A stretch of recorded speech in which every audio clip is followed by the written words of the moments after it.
So my name is Matthew Sato. I'm here with Matt Dugan. We are doing a Q&A right now. A little bit about myself. I grew up in Honolulu, Hawaii, was obsessed with sports. I played all of them. And then one day I decided that I wanted to be an actor. My cousins used to take me to the movie theaters all the time, and I just kind of became obsessed with the process of making movies. And I wanted to be involved either as an actor, a director, or a cinematographer. And yeah, that's what brought me here today.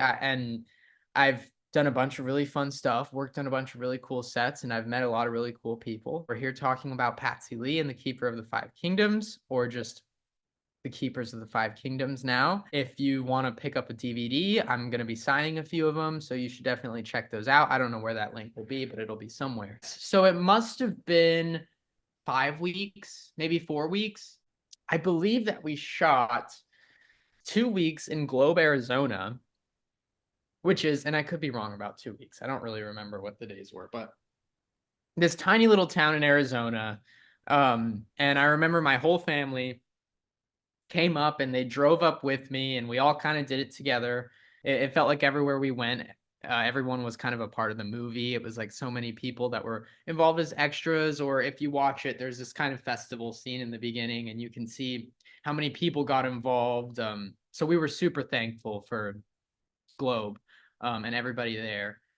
And then after that, we came back to LA and we shot the rest. We shot some of it in sound stages, and some of it on location. But yeah, so there was a lot. There was quite a few effects. A lot of it was kind of just talking, and there was nobody in front of you. And then the director, Zach Ward, would be voicing the other character, and he ended up voicing some of the characters actually. Um, Really? That's so he did, cool. yeah, he did. And there were a lot of puppets. We had people dressed up in costumes. We had our, you'll meet him, Trader Joe. He is like this little lizard man. He was a lot of fun to work with. The tortoise was practical, and then there were a few that were visual. But I will tell you, a lot of it is practical, and I think it's cool that I got to be a part of that, because a lot of companies don't do that anymore. They don't do, because you can do visual effects so well that why would you use a puppet? And I think it was kind of fun working with the puppet. And I also got some experience. I got so close to Zach and Ace that I would get involved on the production side, and I would come in and help shooting stuff just because I wanted to learn. I'm obsessed with the whole process of filmmaking. So I got to work with a puppet. I got to do lighting, and I got to do some grip work and camera work and kind of all of it. So I think for me, it was really a new process. Kind of, I knew what I knew as an actor, but getting to actually be a lead character in a film was totally new for me. So having Zach there to kind of walk me through it and kind of coach me on things was really helpful. There were a lot of jokes where it's like, and kind of showed me, look, this is what we need in order to get the laugh. And there would be moments where we're, you know, 8 hours deep. We've been shooting all day. Everyone's tired. The energy is low. We all kind of lock in and make the scene happen. And there's a lot of jokes that I'm really thankful that Zach kind of pushed me through them, because if he didn't, then they probably wouldn't have been as funny. He is just that. He's a legend. He's one of the most decorated Asian American actors, and he's worked all over the world, and he has the best personality. He's so friendly, so down to earth. We'd be shooting and I'd hear opera, somebody singing opera, and I'd wonder, what the heck is that? And I'd look over and James Hong was performing for all the extras, and he was getting standing ovations from them in his 90s. I mean, the man could have been sleeping, but he's not. Um, and just overall, such a good uh work ethic and person to be around on set. I mean, shooting 12-hour days is exhausting, but when you're around the right people, it's a blast, and he made it that for sure. So it was the audition process. He was holding auditions. I found out from a friend, and they connected me to Zach. He knew nothing about me. He was totally taking a risk with me after the auditions. Um, and yeah, I'm so thankful for that. So there was some that we shot in Globe, Arizona. Kind of the first half of the movie, a lot of the outdoor stuff, a lot of the school stuff, and like the car shop stuff. You'll see when you, or if you've already seen the movie. And then a lot of the studio stuff we shot here in LA, or for the most part, shot here in LA. I would say so. There's a scene where it might be in the trailer where the Woo Witch is basically she transforms from one, I don't know how to say it without spoiling it, but she transforms from herself to a different form. And I have this kind of freak out. And I just remember all of us were there. We were all close at that point. We had been shooting for a while. Oh, that's right. We shot some of the exteriors that we did shoot in LA were up on Mount Wilson, which is the mountains above Pasadena. If you kind of look up onto the mountain, and there's all these kind of cell It towers. snows up there. Yeah. Yes, and it snows up there, and we shot up there for a week. And at that point, we had all gotten really close to each other, and a lot of the crew was actually, and cast, were sleeping up there in trailers every night. But So you I guys was, all got to get really close then, huh? Like, yeah, so we like got tight super knit. close. Yeah, totally. And especially at that point, we were like about a month in, we were just cracking jokes and having fun with each other. But that was just a really good scene. Yeah.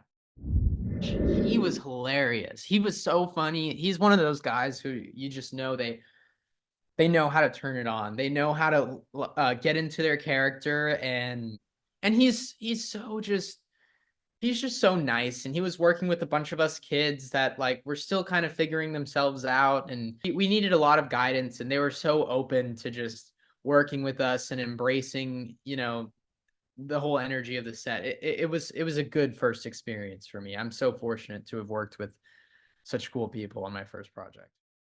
There's a lot of visual effects. There's quite a bit. There's some really cool stuff that we shot on blue screens. We did a bunch. I mean, when you watch it, you can kind of try to guess which one is and which one isn't. But I will say that there's this bridge scene where we're walking on an invisible bridge, and that one was tripping me out when I watched it because I was like, "How are we Yeah. gonna do this?" And believe it or not, we shot that up in the mountain, but we set up a blue screen up on the mountain just because that's how it worked with scheduling, which I thought was kind of funny, looking back at after. And then there's one more that I'll let you in on, and that's when we fall through the pit of despair. And I remember shooting that one because we were all kind of doing it, and we were like, "Ah," and we didn't really know what it was going to end up looking like. So we were like, how scared do we have to be? How long is the fall? And Zach had the vision already. He already knew what it was going to look like. So he was like, you don't understand. You're standing there, and then all of a sudden you're falling 100 feet, maybe to your death. So we need you to turn it on. And then we all just got so ridiculous, and it was kind of like a, it ended up working out, and it would have been weird if we didn't do it that way.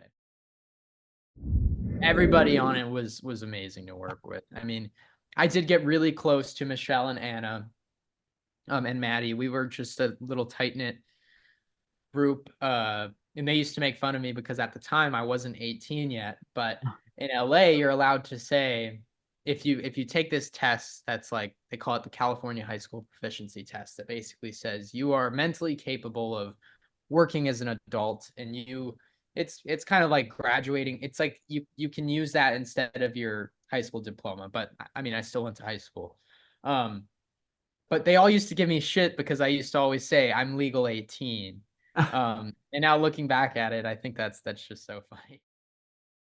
I would say that it's kind of the perfect movie. When I think of like the movies that I like to have on DVD, I think of like a lot of the classics, a lot of the family movies, a lot of the adventure movies, and this is totally all of that.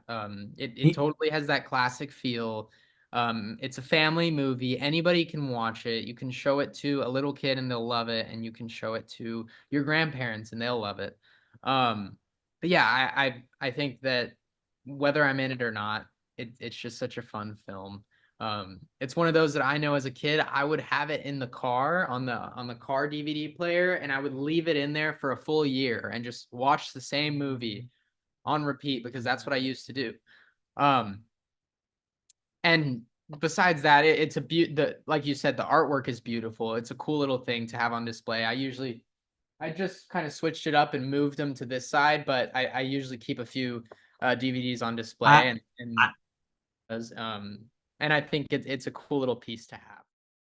My cousins used to take me to the movie theater growing up, and they would take me probably once a week, and we'd go and just see whatever the biggest new thing at the movie theaters um, was. And I think that was just such a big and exciting part of my childhood that I wanted to be a part of it, whether it was directing, uh, DPing, or like doing cinematography, or as an actor, which really kind of was my interest growing up. Now it's kind of spread. Now I kind of love acting. I'm kind of obsessed with the idea of directing, and I love camera work. I mean, I've known Matt for a while, so he knows that I definitely love all of it.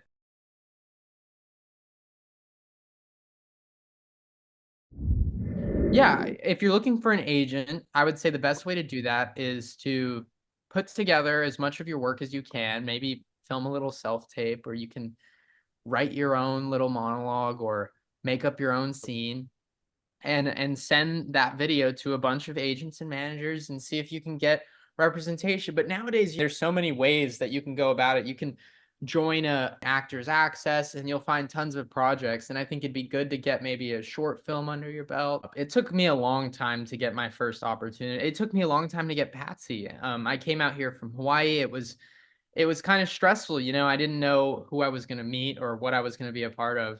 Um, and eventually the opportunities will come to you. You just need to stay committed and get involved in any way that you can. Doing extra work is great. I think auditioning for everything you can is great if acting is what you want to get into. And yeah, I think that's a big thing, is just trying to get involved in any way you can.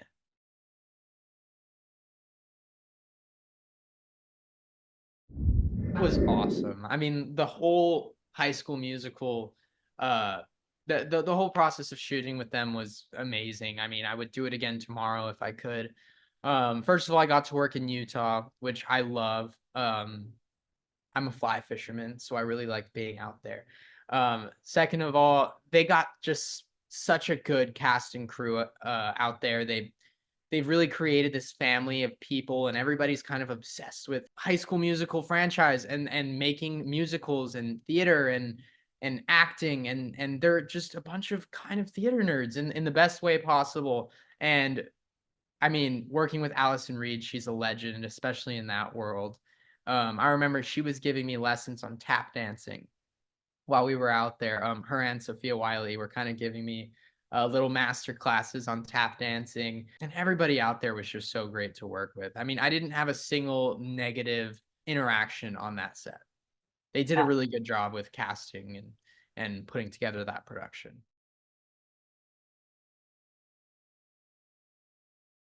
That was crazy because I'm obsessed with Blumhouse. They've made so many good movies that I'm just obsessed with, and being Liam is my character's name, was just, to me, it was just, it's so different than who I am as a person. He's kind of this douchey, kind of dirtbag neighbor. Um, so it's fun. I mean, I'm used to kind of playing the sweet guy, so I got to kind of change that up. Also, it was my first real horror film, and that was a totally new process. A lot of it was shot in a house, and then they built a soundstage that was identical to the house. Like once you step inside of the set on the stage, you would never know whether you're in the house or not. It looks identical. Like that was pretty crazy for me to see. Also, just seeing that whole film come together was really crazy. And also, I got to work in Louisiana. I'm so thankful for being able to travel. That's one thing that kind of happened. I feel like it's happening more and more now. They're starting to shoot things outside of LA, and don't get me wrong, I love shooting in LA. It's nice to be able to go home every day, but I am very lucky to be able to travel for work, and it's taken me all over the United States. And Louisiana was one of those places that I just won't forget. A lot of times you'll be in a movie a bunch and you won't And be you in don't the make the trailer. you don't make it. Yeah. And there's sometimes where you're in the movie, but you're in the trailer a lot. And for me, that was one of those. And that was really cool. I mean, having a movie do a theatrical release in theaters, that's like another thing that just doesn't happen that often now. There's so many things being made that most of the time whatever you're on goes to a streaming platform, which is cool, but it felt very classic to get to go and see myself in the movie theater, on the silver screen. Uh, and yeah, my family would send me photos like, "We're going to go and see it," or, "We just saw the trailer over here," or, "We just saw a billboard for this." Yeah, that was really cool. Thank you guys so much for watching. Make sure you check out physicalmedialand.com to get your own copy of The Keepers of the Five Kingdoms. I'm going to be signing them, so definitely check that out. And yeah, again, thanks for watching.